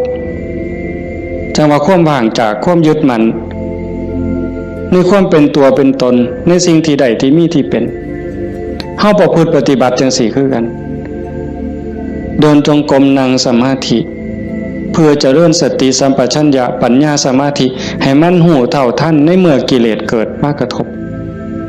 กิเลสคือความทุกข์คือความเดือดร้อนความเศร้าหมองต่างๆมันจะเกิดขึ้นกับจิตกับใจมันมาทางไหนมันมาทางตามันเข้าทางตาเข้าทางหูทางจมูกทางลิ้นทางกายทางใจเพิ่นเอิ้นว่าอายตนะอายตนะเป็นเครื่องเชื่อมต่อภายในก็มี6ภายนอกก็มี6ตามันเป็นคู่กับรูปหูเป็นคู่กับเสียงจมูกเป็นคู่กับกลิ่นลิ้นเป็นคู่กับรสกายเป็นคู่กับสัมผัสใจเป็นคู่กับอารมณ์มันใส่ตาใดเข้าทั้งตาใดมันเข้าทั้งตาใส่หูใดมันเข้าทั้งหูใส่ดังใดมันเข้าทั้งดังใส่ลิ้นใดเข้าทั้งลิ้นรับหูรับตาไว้มันเข้าทั้งใจพี่เฮาฝึกสติสัมปชัญญะเพื่อให้อยู่กับปัจจุบันให้มันเท่ามันทันให้มันเร็วเวลาเกิดการกระทบตาเห็นรูปปั๊บตาบอดมันต้องเห็นตาบอดมันต้องเห็นเป็นเรื่องธรรมดาเห็นปั๊บเฮ็ดจังได๋บัดเฮ็ดจังได๋ในเมื่อตาเห็นรูปปั๊บเฮาสิรักษาใจบ่ให้มันหักบ่ให้มันสั่งบ่ให้มันดีใจบ่ให้มันเสียใจนี่คือตัวปฏิบัตินี่คือทางสายกลางเห็นปั๊บให้ใจเป็นปกติคือบ่ทันเห็นคือกับเฮานั่งเบิ่งพุทโธพุทโธตาเห็นปุ๊บหูปั๊บแต่ว่าให้นิ่งอยู่คือเก่าอย่าให้เกิดดีใจเสียใจอย่าให้เกิดหักเกิดสั่งขันมันจำเป็นสิต้องจัดการกับสิ่งที่เฮาเห็นก็เฮ็ดด้วยจิตเป็นปกติสมมติว่าขึ้นไปตั้งเฮือนมีขี่ไก่ไปด่าไก่ก็บ่แม่นอีกปล่อยให้ไก่ก็บ่แม่นอีกละคิดเป็นตาสร้างไก่ก็บ่แม่นอีกละบ่ถึงหมดเฮ็ดให้จิตเป็นปกติยากอยู่ได้บ่ง่ายจักเม็ดไม่ออกย้อนเฮาเฮ็ดบ่ได้นี่เฮาจังเกิดจังตายเที่ยวตกนรกเป็นเปรตอสุรกายเที่ยวขึ้นสวรรค์เที่ยวลงนรกอยู่นี่ย้อนเฮ็ดจิตเป็นกลางบ่ได้เห็นขี่ไก่ก็สิไปสั่งไปด่าไก่แต่คันเห็นเงินแบ่งพันถิ่มอยู่เป็นจังได๋บัดมันสิว่าดีใจที่ละว่าติอันนี้ก็บ่ถึกดีใจพอใจก็บ่แม่นให้จิตเป็นปกติคันสิจับสิหยิบมันมีเจ้าของบ่ก็หยิบไปหาเจ้าของเอาเก็บไว้ซะก่อนก็จังค่อยประกาศหาเจ้าของก็บ่คิดว่าสิเอาจังสี่คือกันคันบ่มาทางตาล่ะมันมาทางหูบัดนี้สมมุติว่าเขาด่าปุ๊บได้ยินเสียงด่ามาเฮ็ดจังได๋สิเฮ็ดใจเป็นปกติบ่เสียใจบ่น้อยใจขันพวกเพิ่นปฏิบัติเนาะเพิ่นจังว่าได้ยินเนาะเอาสติไว้ที่หูเกิดขึ้นที่หูกระดับลงที่หูได้ยินเนาะบ่ให้ราคาเพิ่นเถาะบ่ให้ราคาเลยบ่ดีใจนำบ่เสียใจนำเสียงกระซักว่าเสียงบ่แม่นสัตว์บุคคลตัวตนเล่าเขาเว้าง่ายแต่ว่าเฮ็ดยากที่สุดก็ย้อนเฮาฝึกบ่ทันพอคันผู้ฝึกได้แล้วก็เย็นคือเก่าเด้ คือหลวงปู่ชาเพิ่นว่าผู้ที่ฝึกบ่ทันใดคือบ่ทันเข้าใจคนด่าย่างไปเศร้าก็ด่าไปย่ำแรงก็ด่าเห็นย่ำใดด่าย่ำนั้นก็ไปเครียดให้มันเป็นยังด่ากูเพิ่นบ่หมัดมือนึงเขาว่าอย่าไปหัวซ่ามาเด้อผู้บรรดาคนเนี่ยมันเป็นบ้าตัวเศร้าเครียดเศร้าสั่งนั่นคือจิตเป็นกลางแล้วกลับคืนสู่ฐานเดิมของมันคันเขาให้เขาด่าเขาจมให้เฮาบ่ฮู้ท่านว่างจิตบ่เป็นก็ไปเครียดไปขมหาทางตอบแทนสิเอาขึ้นจองกรรมจองเวรไว้แต่ขันทาย่องแล้วบัดเนี่ยเป็นจังไดบัดแต่คำย่องคำย่อมากเฮาก็ดีใจก็บวกฟู่ขึ้นบ่ถือคือเก่าเสียใจก็บ่ถือดีใจก็บ่ถือแต่ให้จิตเป็นกลางๆนี่คือขอปฏิบัติธรรมชาติจิตเป็นจังซั่นมันบ่เคยฮักไผมันบ่เคยสร้างไผจิตนี่ฮักก็บ่เป็นสร้างก็บ่เป็นดีใจก็บ่เป็นเสียใจก็บ่เป็นโลภโกรธหลงก็บ่เป็นย่านหยังก็บ่แม่นมันเป็นปกติของมันอยู่กลางๆจังซั่นแต่ว่ารักโกรธเกลียดกลัวอิจฉาริษยาน้อยเนื้อตามใจย้อนกิเลสมาย่อมแขกมาเยี่ยมนี่มันพาเจ้าของบ้านป้วงเด้นี่ก็ซ้ำกับเฮาอยู่เฮือนธรรมดานี่แล้วเคยเห็นอยู่ตัวบางปีใหม่นี่ลูกหลานเฮาอยู่เฮือนธรรมดากับพ่ออยู่บดหมู่มาส่วนกินเหล้ามันก็เมาอยู่เฮือนเฮาหมดแล้วเป็นจังได๋ซั่นพาเจ้าของบ้านป้วงเลยให้เรารักษาใจเจ้าของให้เป็นปกติเขาประพฤติปฏิบัติเพื่อสิ่งนี้เด้โยมตาเห็นก็ให้รักษาใจไว้ปกติหูได้ยินก็รักษาใจไว้ให้เป็นปกติจมูกได้กลิ่นหอมเหม็นก็ปกติลิ้นได้รสก็ปกติแซ่บบ่แซ่บนัวบ่นัวก็ปกติขันมันสิเติมก็เติมไปที่ละน้ำปลานั่นสิเติมเกลือก็เติมไปที่แต่อย่าไปคิดสร้างไม่คั่วอย่าไปจมให้เขาหนาวห่อนมันหนาวมากก็แม่นว่าสิทนกรรมฐานนี่บอกว่าให้ปล่อยว่างมันหนาวก็สิเสืออยู่ซื่อๆบ่ห่มมันดอกผ้านี่ก็มันก็แล้วแต่ว่าธรรมชาติมันก็ให้ห่มแต่ว่าก็อย่าทุกข์อย่าเดือดร้อนรักษาใจเป็นปกติคันบ่จังซั่นนี่คนมันติดซั่วก็ติดได้ไม่ออกดีก็ติดซั่วก็ติด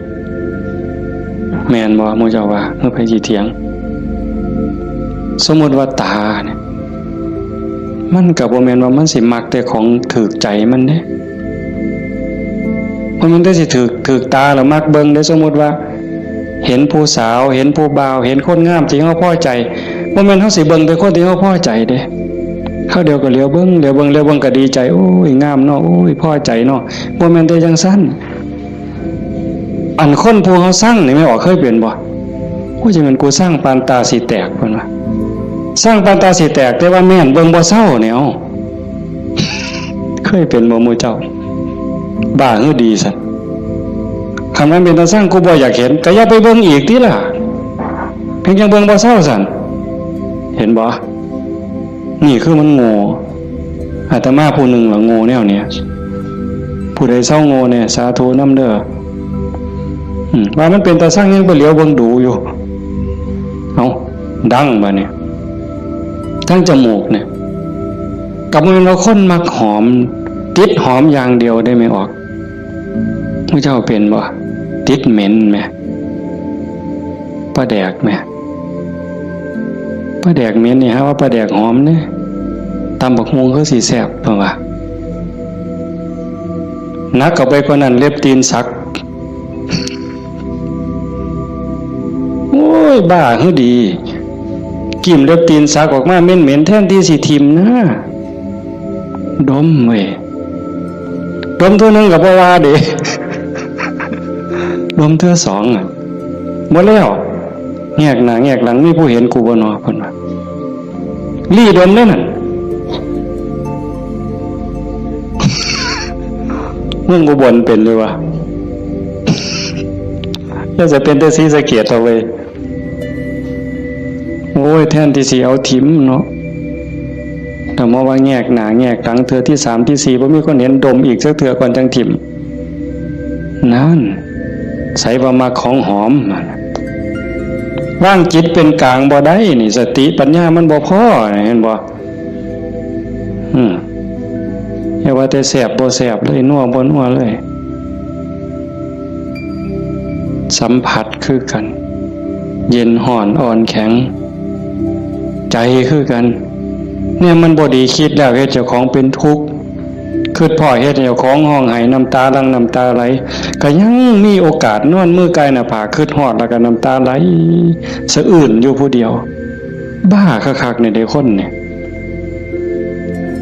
คันเนี่ยมันถูกใจเจ้าของก็นอนคิดเห็นแล้วก็หัวยุ่มอยู่ผู้เดียวพลิกไปพลิกมาจนเก็บไปฝันแล้วเว้ยนี่คือจิตมันฝึกบ่ทันใดไม่ออกย่อมพอออกเพิ่นพาเฮาเฮ็ดงานปฏิบัติธรรมเสียเวลาย่อมสละสถานที่เงินทองพร้อมเพื่อเอาบุญให้เจ้าของส่วนหนึ่งแล้วก็เพื่อยกระดับจิตใจเจ้าของส่วนหนึ่งแล้วก็เห็นว่าทุกคนคือพี่คือน้องเปื้อนร่วมทุกข์เกิดแก่เจ็บตายทุกคนเคยเป็นพี่เป็นน้องเป็นญาติสายโลหิตเป็นสามีภรรยากันมานับภพนับชาติบ่ถ้วนชาตินี้ชีวิตนี้ได้เข้าใจในหลักธรรมคำสอนของพระพุทธองค์กหวังให้เกิดประโยชน์สูงสุดส่วนหนึ่งเราก็ฉลาดบักคักถ้ามาเสือสู่คนที่นั่งอยู่นี่แบ่งบุญเล่าเด้เรากินเปอร์เซ็นต์หมู่เจ้าได้เนี่ย เป็นพ่อค้าสำนะหัวพ่อค้ายังมีอยู่นี่แม่แต่เฮ็ดบุญเด้ถ้าเบิ่งมื้ออื่นทราบบัดสิมื้อเนี่ยบัดสิมื้อนี่จากโอ้ยอนุโมทนาสาธุเด้อนำพ่อใหญ่เด้อพ่อใหญ่ก็สาธุเอาหมดให้เจ้าได้บุญหลายๆจะแม่นอ่อนซ่อนเจ้าเห็นบ่เปอร์เซ็นต์ที่เราได้นำหมู่เจ้าเนี่ยจิตเราก็สะอาดขึ้นยิ่งเข้าใจในการประพฤติปฏิบัติหวังยกจิตยกใจพลังบุญตรงนี้เฮ็ดให้จิตเราสูงขึ้นมีกำลังใจขึ้นมีความเพียรพยายามมากขึ้นจิตโล่งโปร่งเบามากขึ้นพลังบุญมันส่งนี่คนฉลาดก็เฮ็ดแนวนี้หันคนบ่ฉลาดเด้มีที่มีสวนจังซี่สถานที่ดีๆจังซี่ชวนหมู่มากินเหล้านี่กระท่อมงามๆมันสินั่งกินเหล้าเบิ่งแสงเดือนแสงดาวจังมันสิอ่อนซ่อนคักแล้วไปอีกคนละแนวแต่คนมีปัญญาเฮ็ดอีกแบบว่าการประพฤติปฏิบัติเป้าหมายสูงสุดก็คือขนกิเลสออกจากใจความโลภความโกรธความหลงความหักความสั่งความเกลียดความกลัวอิจฉาริษยาอาฆาตพยาบาทจองเว้นหน่อยเนื้อตำใจโยมสังเกตใจเจ้าของให้มันเห็นขันบ่เห็นตรงนี้ก็ง่มอีกโดนเติบได้กิเลสมันเกิดอยู่ใจเนี่ยคุณธรรมก็เกิดอยู่ใจเนี่ยนรกก็อยู่ใจสวรรค์ก็อยู่ใจเนี่ยเฮาสิให้อีหยังเกิดมันเกิดได้เทื่อละอย่างไม่ว่าความโลภความโกรธความหลงอิจฉาริษยาอาฆาตพยาบาทจองเวรหน่อยเนื้อตามใจหักสั่งเกิดในใจเฮาเกิดได้เทื่อละอย่างซ้ำกับตะเว้นขึ้นแจ้งมืดจักไปใสเหมือนยังตะเว้นตกดินความมืดจักมาแต่ใสความแจ้งจักไปใสย่ำเฮาดีใจนี่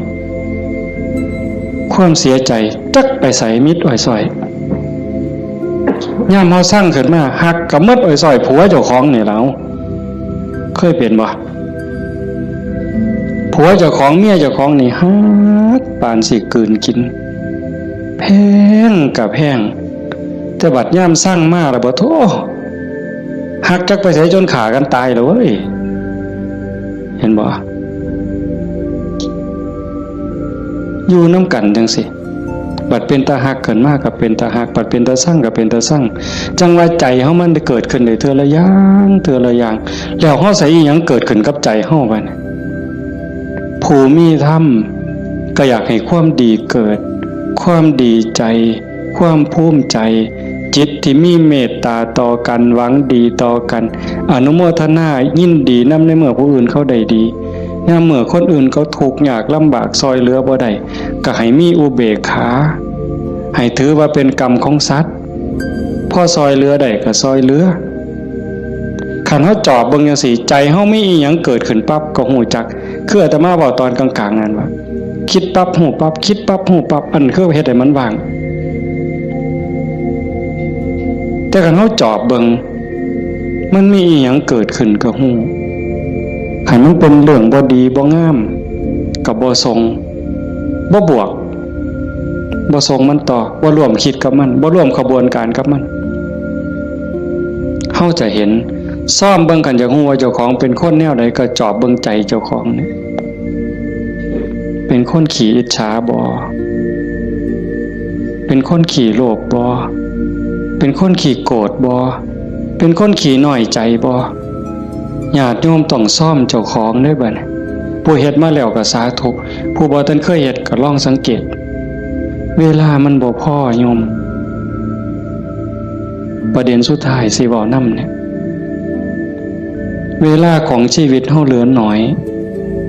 ผู้บางคนเข้าวัดมา10 ปี20 ปี30 ปี40 ปีผู้บางคนหลายกว่านั้นลองเบิ่งมันเทียบเบิ่งวันเวลาที่เฮาเข้าวัดเข้าว่าปฏิบัตินำครูบาอาจารย์นับเงินทำบุญกันหลายแสนลองเบิ่งเนี่ยนับเงินที่เฮาบริจาคทำบุญหน่อยแน่หลายแน่นี่เวลา20 30 40 ปีนี่มันเป็นแสนแล้วคันบริจาคเทื่อละ100เทื่อละ20เนี่ยเข้าหมดจักเหล้าตั้งแต่ใส่บาตรตั้งแต่ไปจังหันจังเพ่นเข้าเฮาหมดจักเหล้าเอาผ้าเอาสาดเอาหมอนถวายวัดหมดไปหลายปานใด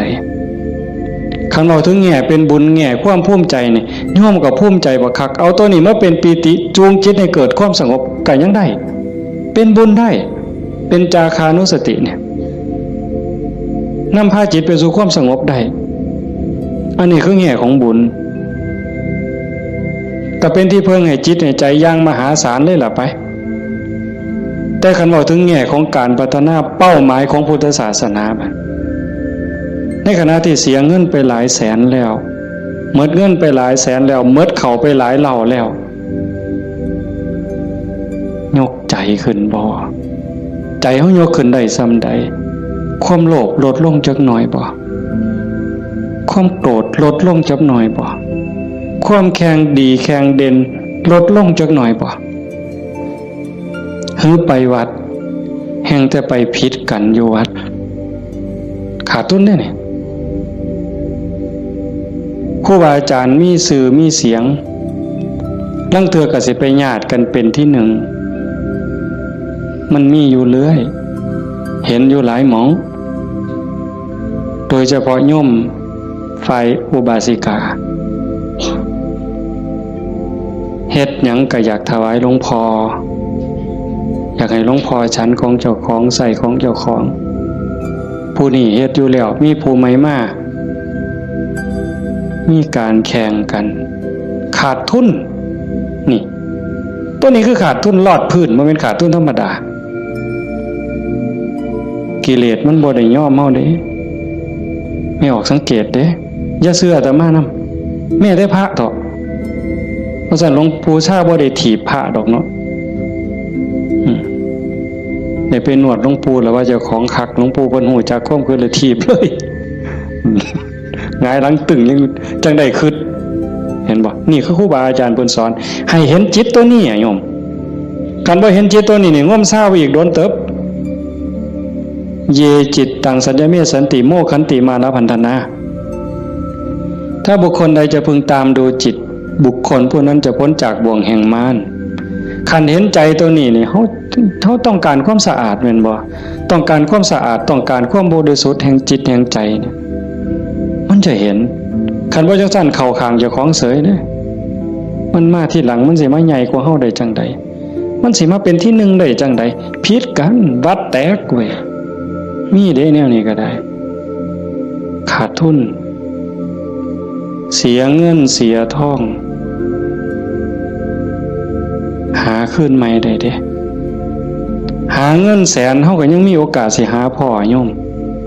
หาเงินล้านยังมีโอกาสสิหาพ่อเสียยังก็เสียได้แต่ว่าคันเสียเวลาเนี่ยเสียเลยเด้เสียเลยมีเงิน100 ล้านซื้อนาทีที่ผ่านไปกลับมาบ่ได้ซื้อนาฬิกาเลื่อนละแสนเลื่อนละล้านน่ะซื้อได้แต่ซื้อเวลาวินาทีเดียวก็ซื้อบ่ได้เฮาหายใจเข้าหายใจออกตอนนี้หมดแล้วก็หมดเลยบ่กลับคืนมาอายุเฮาก็หมดไปความตายก็ใกล้เข้ามาเวลาแห่งการเก็บเกี่ยวสัพพะธรรมเก็บกรรมบุญกุศลซักฟอกจิตใจให้สะอาดบริสุทธิ์มันหมดไปเรื่อยๆจังซั่นจังว่าเขาวัดเขาว่าประพฤติปฏิบัติขันบ่เข้าใจถึงสาระแก่นสารคำสอนของศาสนาเนี่ยบุญนั้นได้อยู่ดอกแต่มันบ่ทันปลอดภัยอย่างว่าพระพุทธเจ้าบ่ให้มาติดอยู่ที่บุญแต่เพิ่นให้เฮ็ดบุญให้สร้างบุญให้สร้างหลายๆแต่ว่าให้กายไปอีกสู่ความสะอาดบริสุทธิ์แห่งใจถ้ามันไปบ่ทันฮอดนั้นบ่ปลอดภัยเทวดาก็ตกสวรรค์ได้เห็นบ่จังซั่นจังว่าในเมื่อเฮามาสู่ขบวนการปานนี้โยมพอออกผู้เป็นเจ้าภาพก็ตั้งใจปานนี้เฮ็ดดีมาปานนี้ก้าวขึ้นไปอีกก้าวขึ้นไปนี้ก่อนวันเวลาของชีวิตมันสิหมดให้พยายามเฮ็ดใจให้เป็นกลางๆหูได้ยินจมูกได้กลิ่นลิ้นได้รสกายได้สัมผัสก็เฮ็ดใจให้เป็นกลางๆสิปฏิบัติกับสิ่งที่มากระทบจากตาเห็นจากหูได้ยินจากจมูกได้กลิ่นลิ้นได้รสกายสัมผัสก็เฮ็ดด้วยสติอย่าให้รู้สึกว่าหักอย่าให้รู้สึกว่าสั่งอย่าเฮ็ดด้วยความสั่งอย่าเฮ็ดด้วยความดีใจด้วยความเสียใจอย่าเฮ็ดด้วยความหักให้จิตเป็นกลางกันได้จังสิขันเฮ็ดได้จังสิแล้วมันอ่อนซ่อนเจ้าของเด้อาตมาก็เฮ็ดบ่ทันได้ก็ยังพยายามอยู่ก็จังว่าส่วนญาติส่วนโยมเฮ็ดไปพร้อมๆกันคันบ่จังซั่นน่ะมันเสียเวลาเสียดายเจ้าของ30-40 ปีหมดเงินก็หลายแสนหมดข้าวก็หลายเหล่าหมดเวลาในการทำมาหากินเงินที่มาบริจาคข้าวของที่มาทำบุญก็หมดไปแล้วเวลาล่ะขณะเวลานั้นที่มาอยู่วัดอยู่ว่ามาสร้างน้ำทำบุญไปหาเงินหาทองมันก็ต้องได้ตื่มกันอีกหลายเติบมันจักเท่าแต่ว่าเฮายอมเสียสิ่งนั้นเพื่อสิแลกเอาสิ่งที่ดีที่สุดสิ่งที่ประเสริฐที่สุดก็คือใจเจ้าของเนี่ยให้ได้ใจที่มีความสงบใจที่มีความร่มเย็นใจที่เต็มเปี่ยมด้วยความเมตตากรุณายินดีมุทิตากับผู้อื่นใจที่เป็นอุเบกขาโตสติความระลึกได้แล้วก็อุเบกขาตัวว่างจิตเป็นกลางจิตที่เฉยเป็นสิ่งที่เฮาควรจะหาให้มันได้หาให้มันพอให้มันเจอก่อนลมหายใจสุดท้ายสิดับลงไม่ออกให้มันพอจิตนี่ก่อนลมหายใจสุดท้ายสิดับลงเพราะนั่นคือพุทธะพุทธะคือความสะอาดจิตที่สะอาดจิตที่สว่างจิตที่สงบสะอาดจากหักจากสร้างจากดีใจจากเสียใจจากได้จากเสียจากบวกจากลบสว่างสวัยด้วยสติปัญญาหูเท่าท่านตามความเป็นจริงหักก็ตามสร้างก็ตามสรรเสริญนินทาก็ตามลาภยศสรรเสริญก็ตามสว่างตาโดยแสงไฟเพิ่นบอกสว่างใจโดยแสงธรรมบ่ยินดียินร้ายเห็นทุกสิ่งทุกอย่างเกิดขึ้นตั้งอยู่ดับไปอนิจจังทุกขังอนัตตากฎของแต่ละขอบงำสรรพสิ่งอยู่สะอาดสว่างสวัยโดยสติปัญญาสงบนิ่งจิตใจบ่กระเพื่อมด่ามากกับบ่กระเพื่อมย่องมากกับบ่กระเพื่อมนักแน่นคือกับหินเนี่ยจิตใจของพุทธะเป็นแบบนั้นสะอาดสว่างสงบ หู้เท่าทันตื่นจากความหลับไหลเบิกบานจากการที่เจ้าของบ่มีโทษตรงนี้เป็นวิชาการของพุทธศาสนาเป็นหลักที่ชาวพุทธต้องปฏิบัติอันสิไปอ่อนว่อนบวงสรวงสวดแล้วก็ขอสวดแล้วก็ขอขันมันได้ซ้ำนั้นมันก็สิดีอยู่ขันมันได้พระพุทธเจ้ากับพระเฮ็ดแต่ตรงนี้ที่พระองค์สอนสลบจักเถื่อกลัวสิเป็นพระพุทธเจ้าหลวงปู่ชาลำบากปานใดอาตมาเคยอ่านพอเนาะว่าสิขึ้นไปอยู่เทิงผู้ว่าบ่อยากหยุ่งบ่อยากยากนำการมาหาบิณฑบาตไปอยู่เทิงผู้ก็สิเหี่ยวกินพุ่นเนาะเหี่ยวฉันพุ่นเนาะฝึกซ้อมจนปานนั้นบัดเป็นไข้เป็นหนาวไปอยู่กลางป่าก็บ่อยากให้ผู้พี่น้องยากนำก็ซ้อมมันสิใจขาดยามใดสิจูดไปสุดที่ถิ่มเพิ่นว่าบ่ได้ยินเสียงกวงห้องหลวงปู่เพิ่นปัญญาหลายดีเนาะอาตมาก็จังได๋ดอกมื้อนึงไปอยู่สระอยู่วัดวัง 2-3 มื้อนั่นล่ะก็เปิดวิทยุฟังหลวงปู่เพิ่นเทศน์อาตมาก็หัวอยู่ผู้เดียวจุจ่อๆสั่นๆนี่คำสอนหลวงปู่ซ่าอยู่กับเจ้าของนี่อยู่หูดังนี่เนาะอยู่กับขนตานี่ทักมุมจ่อๆธรรมะนี่โอ้จะเป็นปัญญาคักๆเพิ่นยังว่าโอปัญญิโกเป็นสิ่งที่ควรน้อมเข้ามาใส่ตน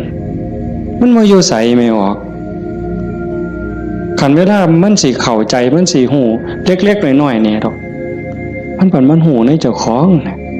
มันเห็นในเจ้าของนี่โอปัญญิโกเป็นสิ่งที่ควรน้อมเข้ามาใส่ตนคันน้อมเข้ามาใส่ตนนั่นเป็นคำสอนของพระพุทธเจ้าคันน้อมออกไปจักแม่นคำสอนไผบัดนี้คันไปอ่อนว่อนบวงสรวงเทวบุตรเทวดาอินทร์พรหมยมยักษ์พระเจ้าทั้งหลายนี่แล้วโลดแต่ว่าอาศัยการประพฤติปฏิบัติจังว่าการฟังเทศน์ฟังธรรมให้เป็นไปเพื่อความศรัทธาความเหลื่อมใสศรัทธาปาสาทะวิริยะความภาคเพียรพระพุทธศาสนาเพิ่นสอนเรื่องความภาคเพียรวิริเยนะทุกขมัจเจติเฮาสิล่วงทุกข์ได้ก็ย้อนความเพียรพยายามของเฮาเองผู้อื่นเฮ็ดให้บ่ได้คันเฮ็ดให้ได้มีผู้วิเศษผู้ศักดิ์สิทธิ์ครูบาอาจารย์เป่าให้เสกให้ผู้ใดสิเกินพระพุทธเจ้าก็ออกว่าไผสิเกินพระพุทธเจ้าในโลกในจักรวาลแนวคันมันเฮ็ดแทนได้ทำพิธีเฮ็ดให้ได้พระพุทธเจ้าเฮ็ดให้หมดเมื่อเช้าย่างบิณฑบาตหัวแต่ว่ามันก็หาเรื่องอยู่เลยปีชงเพิ่นว่าปีนี้ปีชงส่งหยังส่งกาแฟ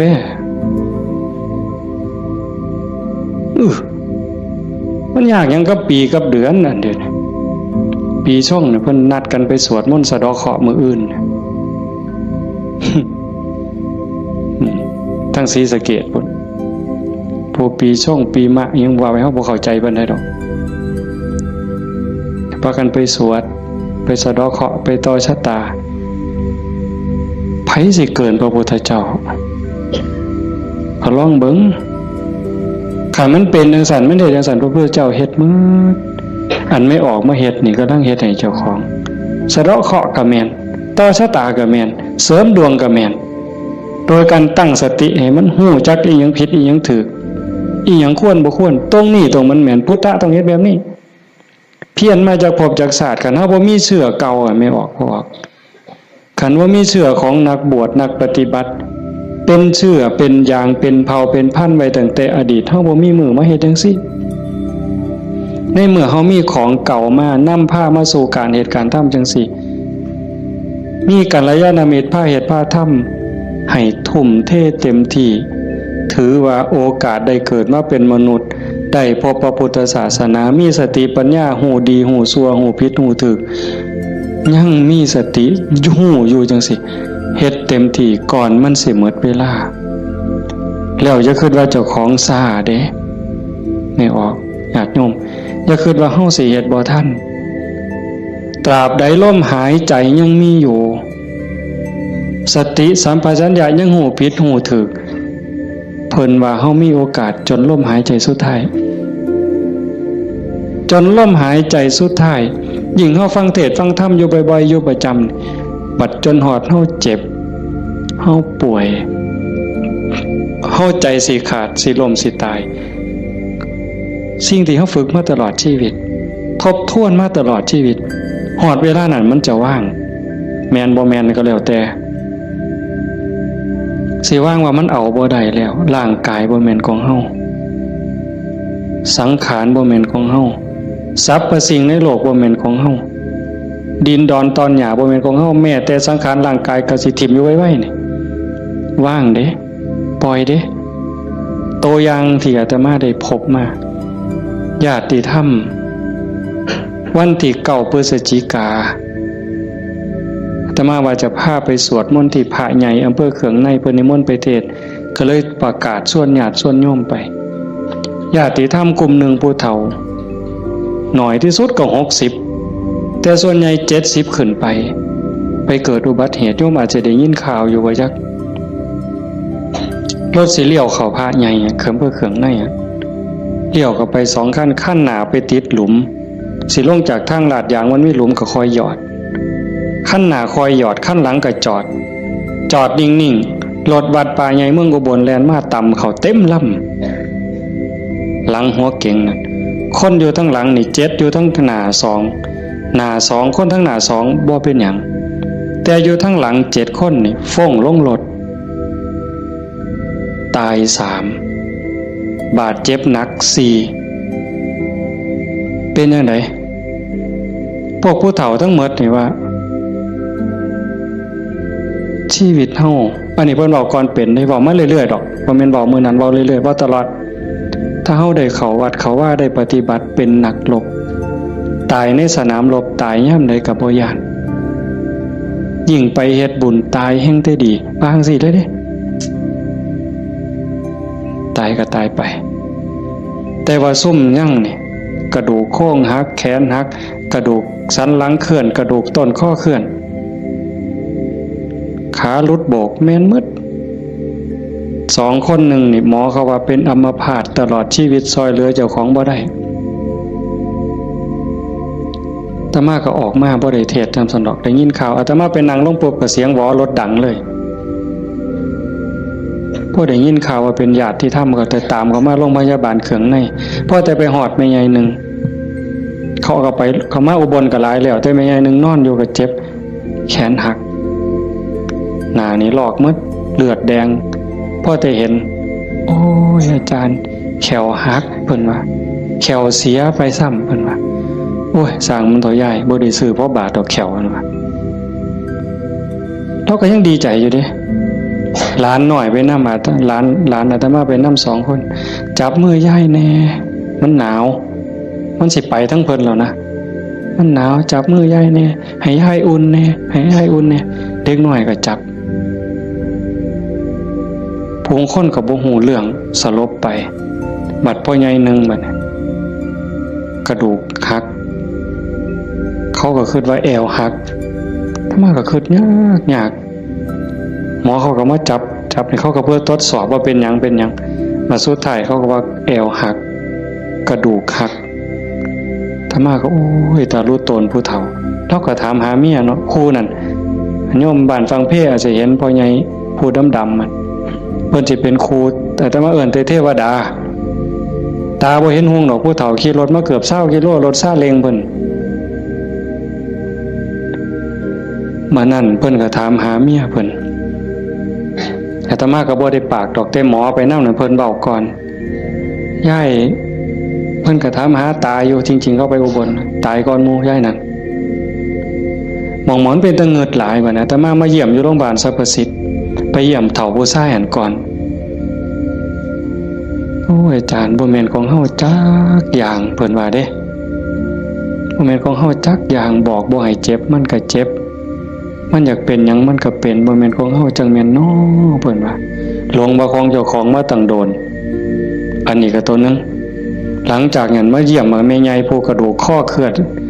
กระดูกสันหลังเคลื่อนอันนี้หมอก็ว่าเป็นอัมพาตตลอดชีวิตบัดนี้ธรรมาหอดแล้วเว้าไม่ใช่นี่แล้วเว้าอีหลีนะเว้าแผ่วแผ่วแผ่วแผ่วเสียงดังเว้าแต่กรรมฐานแล้วเว้ายังดอกโอ้ยบ่ย่านจักหน่อยอาจารย์เพิ่นว่าลูกศิษย์อาจารย์ใหญ่วัดโน่นกุลมบ่ย่านเพิ่นว่านั่งสมาธิ6 ชั่วโมง9 ชั่วโมงสำบายตายก็ดีมันสิได้เศร้าเจ็บเศร้ามีแห้งเพิ่นว่าแต่ว่าเราหลับไปย่ำใดวุบไปย่ำใดเราว่าขาวอักลากนี่มองเราอุ่นคือมันสิใจขาดหลับไปย่ำใดปุ๊บเห็นคนใส่ชุดขาวเต็มอยู่ตลอดนี่คือนิมิตดีเด้ขันตายในขณะนี้นี่สวรรค์เขาเอาเราไปแทะแต่ว่าเราปฏิบัติตลอดที่จริงเขาให้เล่าอยู่ห้องผู้เดียวเป็นห้องอันตรายแล้วผมนะโอ้ยดีแห้งอาจารย์เขาให้อยู่ผู้เดียวว่ามีผู้ใดมากวนปฏิบัติภาวนาเมิดขึ้นเพิ่นว่า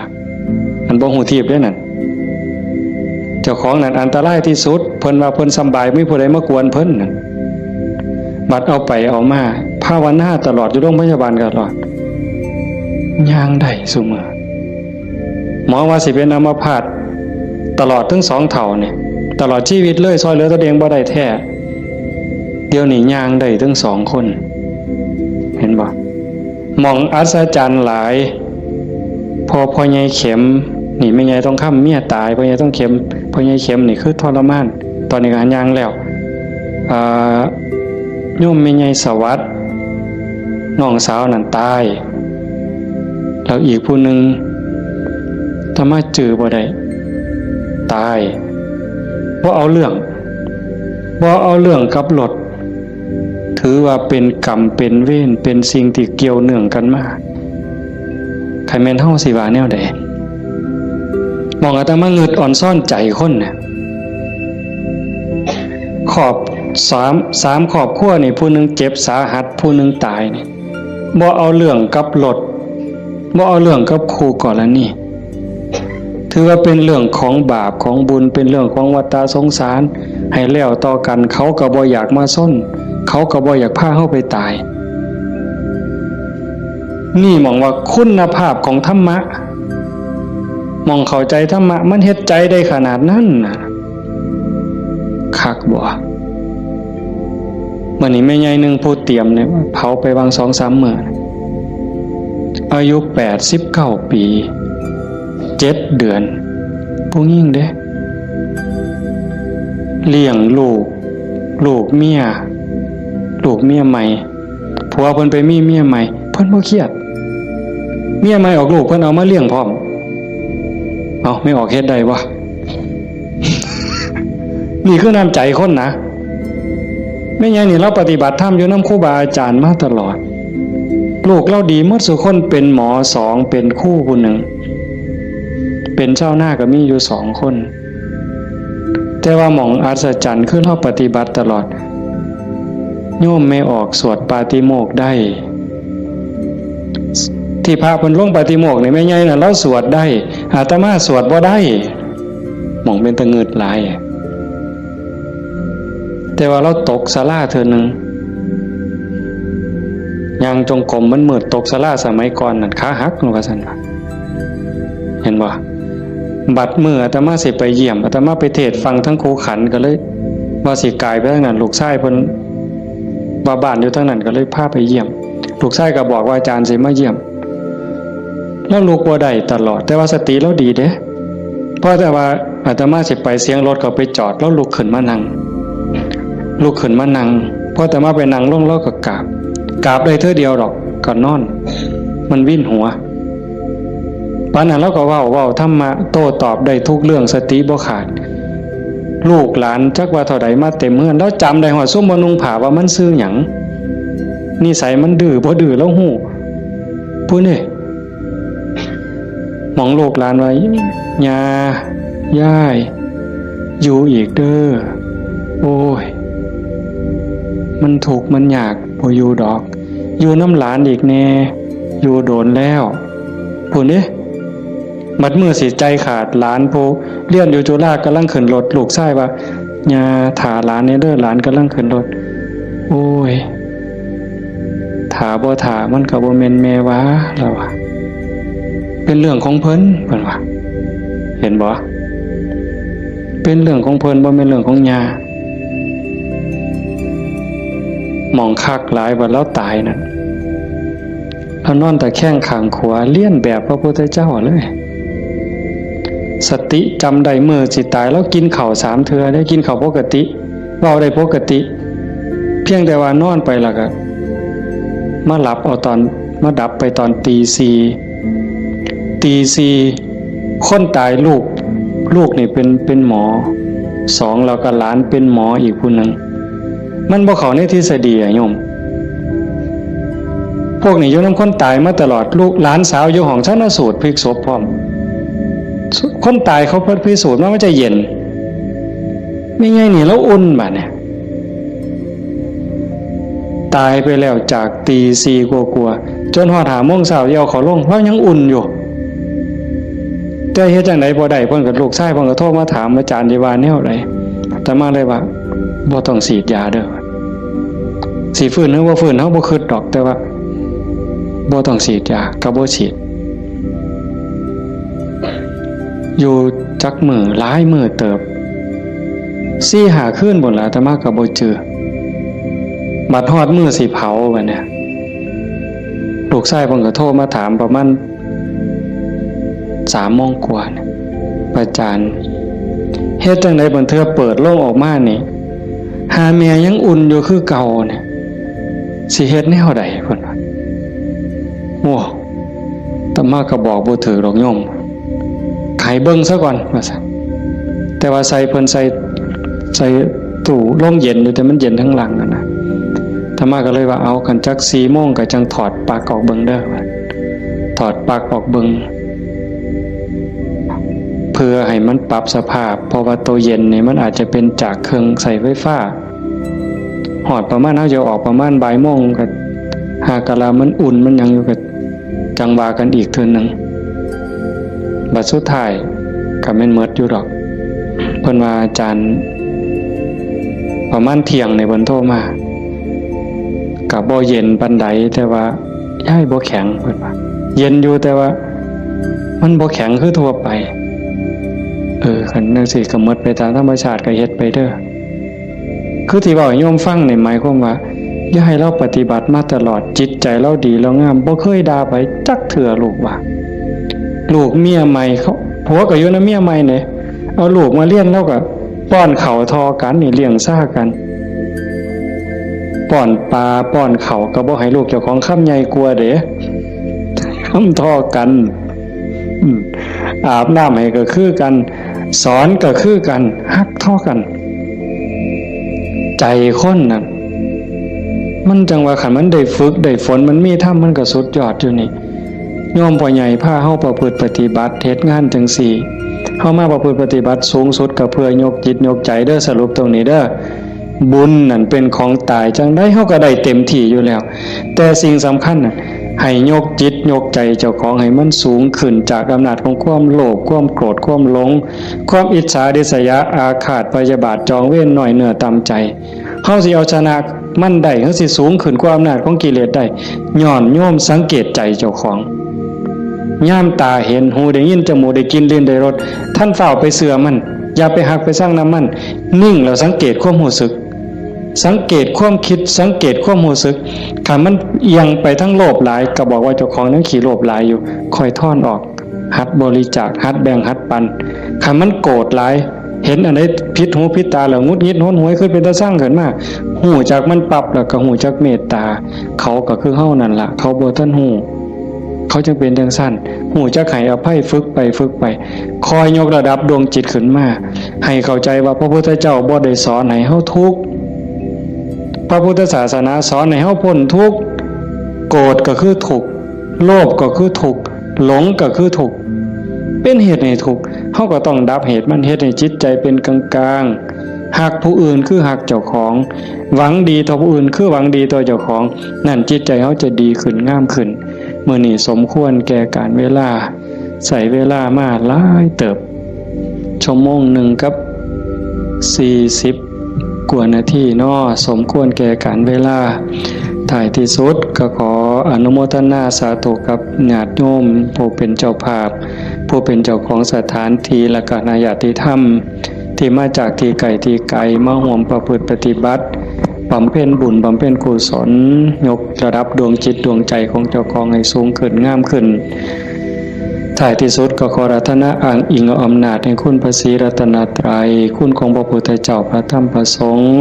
และอำนาจแห่งบุญกุศลคุณงามความดีที่มีทั้งหมดทั้งมวลในสากลและจักรวาลจงหลอมร่วมเป็นตบะเป็นเดชะเป็นพลวะปัจจัยอำนวยหนุนส่งให้ญาติโยมสุขสุคนจงเป็นผู้แกล้วกล้าอาจหาญร่าเริงในการสร้างบุญสร้างกุศลสร้างคุณงามความดีให้ยิ่งขึ้นไปให้เป็นผู้เจริญงอกงามในจตุรพิธพรชัยคืออายุวันนะสุขภละปฏิภาณธรรมสารสมบัติให้เป็นผู้มีสัมมาทิฏฐิมีโอกาสประพฤติธรรมปฏิบัติธรรมให้ได้เข้าถึงธรรมที่บ่ท่านได้เข้าถึงได้หูแจ้งธรรมที่บ่ท่านได้หูแจ้งจนสามารถนำตนให้พ้นทุกข์ปรารถนาสิ่งหนึ่งประการใดหากเป็นไปโดยชอบประกอบโดยธรรมก็ขอให้ความหวังความปรารถนานั้นจงสำเร็จทุกประการมีความสุขกายสุขใจโดยทั่วกันทุกท่านทุกคนเทอญ